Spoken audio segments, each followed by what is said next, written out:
Мен Манас университетинде биз хайп, фейк маалымат жана троллинг каяка бизди алып баратат деп ошондой теманы жараттым. Биз ошол боюнча талкуулоо кылдык. Алар келечектеги журналисттер мен көрсөттүм.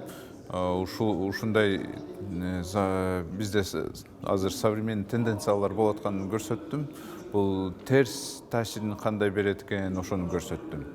Анан бизде дагы саясатта кандай болуп атат, фейк маалыматтар көп кандай чыгып атат, троллинг болуп атат. Ошонун бүт баарын биз талкуулоо жакшы эле кылдык. Анан конфеттерди тараттым. Бул жерде эми эчтекеси жок да. Мындай эмгер чындыгында ар кандай ою болушу мүмкүн. Менде андай ой болгон эмес. Пасаси деген орусча бул жөн эле момпосиге тийиштүү. Эми башка кишиге кандай ойго келгенин мен билбейм. Уят нерселер келсе, менимче бул киши только ушундай эле ойлонот да.